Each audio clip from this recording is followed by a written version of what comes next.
It's been said that if you judge a fish by its ability to climb trees, it will go its whole life believing that it's stupid. It's also been said that a man can do whatever he wills, but he cannot will whatever he wills. And it's been wisely noted that explaining is not endorsing. The reason I mention that last point is because I know many people can't mentally separate the subjects of what is from what ought unless I explicitly show them, and even then it's still going to be hit or miss. But in any case, on to the actual point of today's video essay. A while ago, I put out a video outlining what I believe to be the real defining difference between a conservative and a liberal. TLDR, a conservative is someone who wants things to at least mostly remain as they are, while a liberal is someone who wants to provoke change into a new status quo that is more beneficial to their interests and agendas.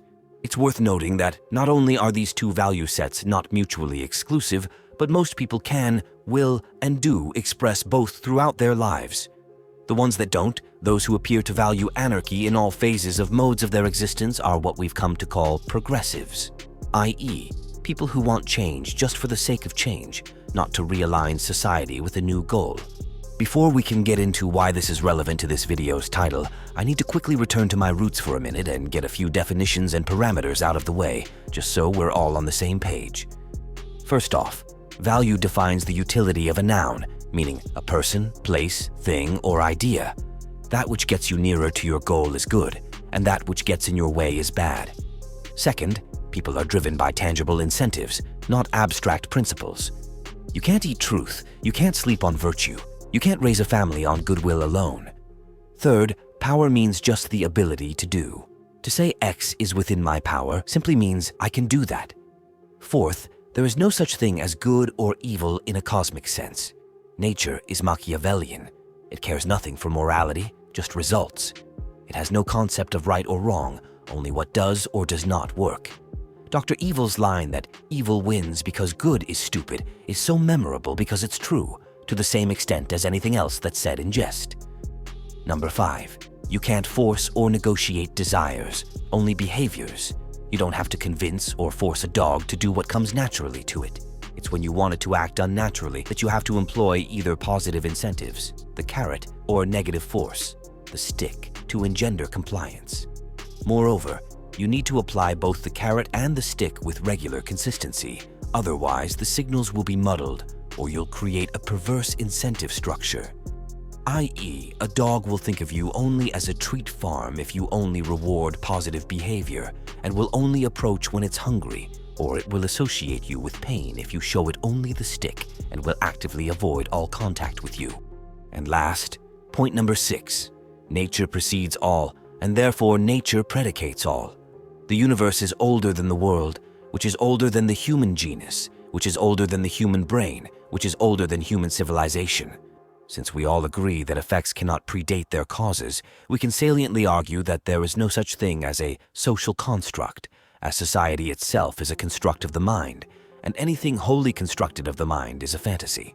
But on the other hand, since we can also all agree that society exists and fantasies, by definition, do not, we can therefore deduce that society, and by extension its abstract notions of tradition, culture, and morality, must all be predicated on humans' pre-existing mental patterns, not the other way around. Further, since we can also agree that no autonomous life form will ever voluntarily submit to circumstances that make its life harder, it further stands to our reason that people would reject any version of society they believed wasn't in their best interests. Therefore, we conclude that a majority of people, a majority of the time, are conservative, as this simply makes the most pragmatic sense from an evolutionary perspective.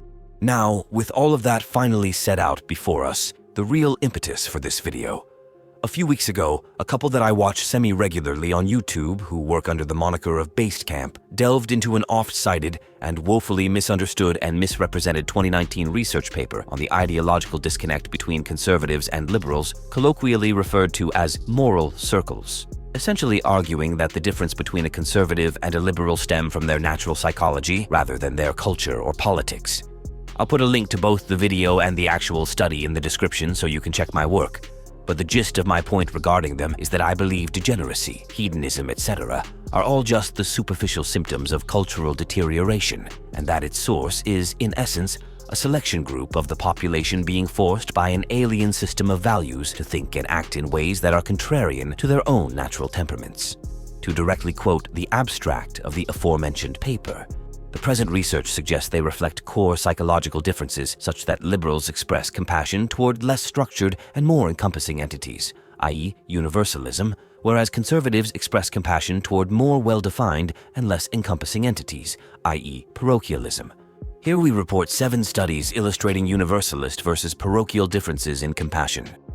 Here's the issue. What most people, particularly those of a predisposition to dislike liberals and/or progressives, hear in that statement is that conservatives care more about people and people-related issues, while liberals care more about literally everything else besides. But if you take a moment to actually read the rest of the study, you'll find that what's actually being expressed is that conservatives only tend to care about personal connections and affiliations, friends, family, country, nationality, etc., whereas liberals tend to expand their mental, emotional investments to encompass everything else, including things that have no obvious, immediate advantage to themselves or society. Studying the layered patterns of rocks, looking at strange insects, or working out how to mathematically describe the motions of planets. I.e., conservatives just care about themselves and their immediate tribe, clan, country, etc., while liberals spread their energies more broadly. But unlike the dog who's been genetically altered to be our obedient side character over the course of millennia, human nature is not yet so fundamentally changed as to joyously accept a leash. And so, just like the wild animal that's been arbitrarily beaten and starved into obeisance of a goal that's not its own learns, not just to dread, but outright despise its tormentor, the temperamentally insular normie who, by his nature, truly wants nothing more out of life than to board up with an attractive spouse to raise a family, but who is instead press-ganged into a lifestyle of corporatized careerist treadmills, hydraulic intellectual presses, and ceaseless socio-political edge-running, will inevitably lash out through any and every available outlet. Moreover, I've come to believe that the fallacy of conflating a change in behavior for an adjustment in core attitude is the cause of the vast majority of our modern socio-political disagreements. People look at each other and assess them to be stupid based on their hypocritical actions, such as the environmentalist opposing the development of nuclear power, or the feminist who remains silent on the issues of women's liberation in Saudi Arabia. Whereas in truth, they're just hapless puppets, trained from birth to consider their peacock feathers the signature of enlightenment, even when in the privacy of their own thoughts they resent that very same notion, but because of that same programming, regard their own disgruntlement as heretical. This then produces an infinite feedback loop of hypocritical loathing, delusional activism, and ultimately nihilistic self-destruction. Now here's where what I said a few paragraphs ago comes back into the picture. At the risk of falling headfirst into a no true Scotsman pit, my idea is that the majority of self-professed progressives are actually just conservatives who've been forced to think and act according to a value metric misaligned from their own natural one. In plainer terms, they're like a dog that's been trained to walk around on its back legs, or a seal that's been drilled from birth to balance a ball on its nose, or an elephant that's been tortured into painting pictures for tourists. Essentially, they've been brought up in a world and culture that tells them to love and value what they intrinsically don't, and therefore they grow up believing they're somehow immoral, faulty, or just plain stupid, when in truth, they're just like the majority of humanity. They're simple people who long for a simple, stable existence in this mixed-up, muddled-up roller coaster of a world we all inhabit. And so, in conclusion, as conservative and liberal are not so much political as temperamental dispositions, most of the bodies composing the modern progressive left are not in fact megalomaniacal elitists, as many of their staunchest opponents might suggest, but a horde of simple, abused animals who've been hounded into a cage of unnatural worldviews by a small but virulently potent set of true Machiavellian psychopaths. But as always, that's just been my opinion. You all know the rest of the bit from here. Like and subscribe, join as a member, toss me a coin, or go buy a book if you want something novel to read. And until next time, stay safe, stay sane, and remember, nobody cares more about your life than you yourself. So be sure to keep your mind open, never empty. Peace be upon you.